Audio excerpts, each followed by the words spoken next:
Hola, buenos días desde La Habana, soy Joanny Sánchez y estoy aquí abriendo de par en par la ventana 14 para asomarme junto a ustedes a los temas y las noticias más importantes de este martes, sí, martes 13 de agosto de 2019 aquí en Cuba.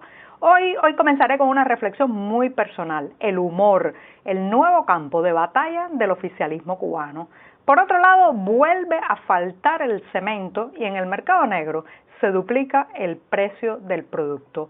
Mientras tanto, a pocas semanas de que sea nombrado un nuevo presidente en Cuba bajo la nueva ley electoral, llama la atención, o más bien no llama la atención, que no hay encuestas, preguntas ni dudas de quién será.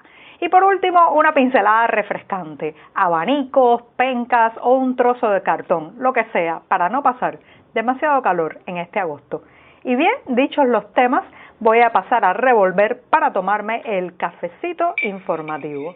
Ese que de lunes a viernes en la mañana comparto junto a ustedes y que está recién colado, breve, un poco amargo, como saben que me gusta a mí, pero siempre necesario.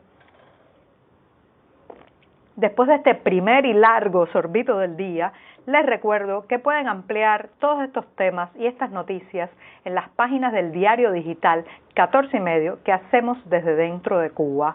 Recordar también a nuestros lectores residentes en territorio nacional que lamentablemente tendrán que hacer uso de proxies anónimos o de servicios de VPN para saltarse la censura contra nuestro sitio en los servidores nacionales.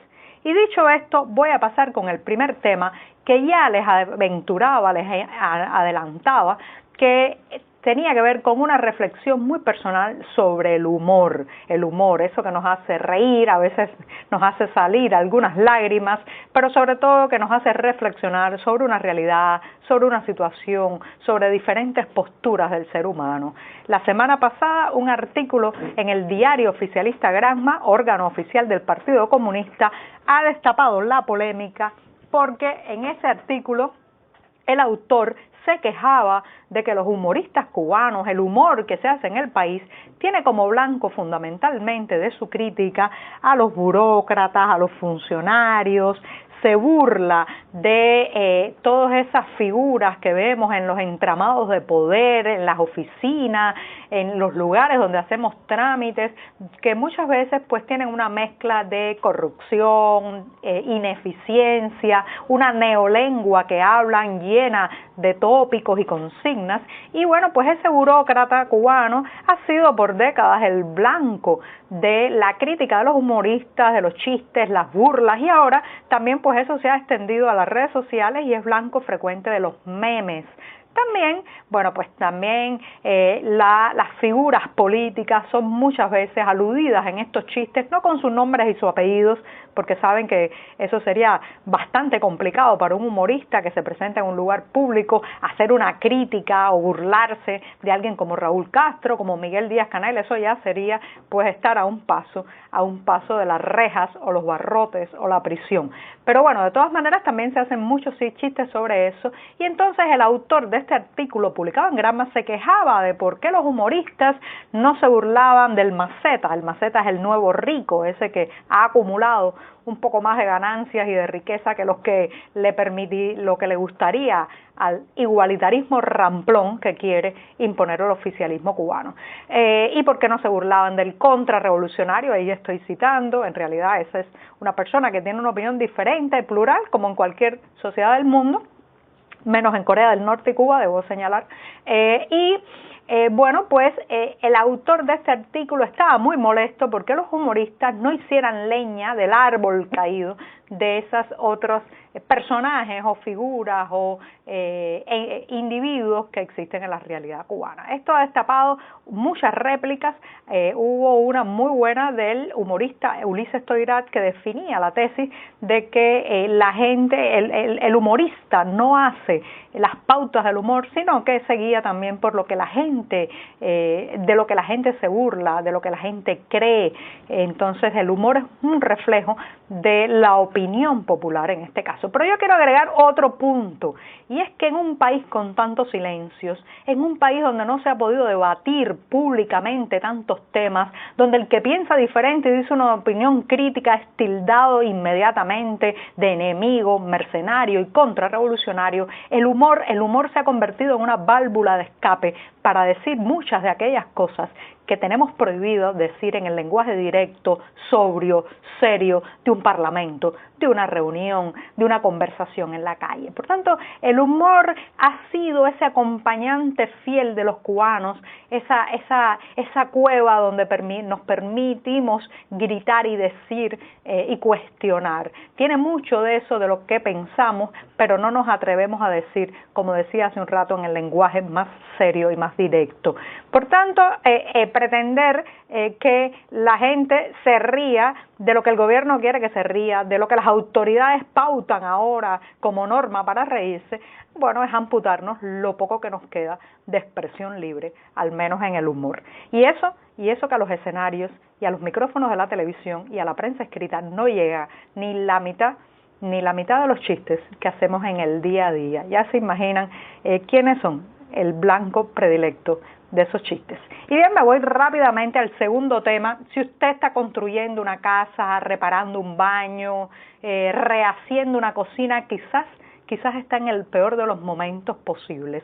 Les recuerdo que en enero de este año pasó un tornado por la ciudad de La Habana, la mayoría de los rastros, los depósitos de venta de materiales de construcción han regulado la venta de muchos productos, entre ellos el cemento, solo para damnificados de este tornado y también para los casos que se llaman casos de subsidios, que es que los bancos dan un subsidio para que personas con determinada situación económica y social puedan terminar de reconstruir o arreglar su casa. Si usted no está en ninguno de esos casos, que es muy probable, pues le será muy difícil porque cemento, al menos en la capital cubana, prácticamente no hay. El cemento está desaparecido. Esa amalgama, esa mezcla tan necesaria para poner un ladrillo sobre otro, un azulejo, para levantar una escalera, fundir la placa de un techo, bueno, está perdido. Si usted lo encuentra, avíseme porque yo he caminado bastante y no hay en ninguna parte. Y en el mercado negro, bueno, en el mercado negro donde hay casi de todo lo que está prohibido, censurado o en carestía, el precio de un saco de cemento está costando más del doble. Si en la tienda estatal cuando lo sacan alcanza el precio de 6 pesos convertibles, bueno, pues en el mercado negro podrá estar pagando ahora mismo 12 y hasta 15. Y siéntase afortunado porque al menos allí se lo venden directamente y no tiene que llenar tanto papeleo, tanta burocracia. Así que bueno, yo creo que es mejor poner en pausa las obras y comenzar cuando regrese el cemento. Y con esto me voy rápidamente a una reflexión que les recomiendo lean. Es un texto de opinión del periodista Reinaldo Escobar que publicamos hoy en las páginas del diario 14 y medio y que recuerda que faltan menos de 60 días, 2 meses, para que la Asamblea Nacional del Poder Popular, mal llamada Parlamento, porque parlare, lo que es parlare, no parlan, solo levantan la mano de manera absoluta y unánime para aceptar las órdenes que vienen desde arriba y las leyes que vienen desde arriba, pues en 60 días el Parlamento cubano debe elegir al presidente y al vicepresidente de la República. Saben que hubo una nueva ley electoral, que todo esto pues implica volver a elegir ciertos cargos, hay que probablemente también elegir el secretario de la propia Asamblea y los demás miembros del Consejo de Estado. El periodista que escribe esta nota reflexiona de cómo es posible que 60 días antes de que haya una movida política de esta envergadura, que en cualquier país sería un cambio muy interesante, pues nadie se cuestiona en la calle quién va a ser colocado en ese puesto, ¿no? Y digo colocado porque elegido, lo que es elegido no es caballero. Pues bien, nadie se cuestiona quién va a ser colocado en ese cargo. No hay encuestas, este es el país donde no hay encuestas. No salen a la calle a preguntarle a los ciudadanos quién cree que se va a sentar en la silla presidencial. ¿Qué sentido tendría tampoco hacerlo? ¿Por qué? Porque ya todo el mundo, todos sabemos que eso está atado y bien atado, definido de antemano, puesto por escrito y sobre todo bien calculado milimétricamente. En un año en que procesos electorales como el de Guatemala y el de Argentina, que está haciendo ahora mismo, pues están generando una avalancha de titulares, encuestas, reflexiones, debates, reacciones. Bueno, pues aquí tenemos un proceso electoral que es difunto, que no genera energía, ni siquiera apuestas clandestinas, fíjense cómo está la situación, que está transcurriendo con esa abulia, esa pereza, ese ya dado por hecho de que nada va a cambiar, que caracteriza a los procesos electorales en Cuba. Y hoy, que no me quiero extender mucho, voy a terminar con una pincelada refrescante.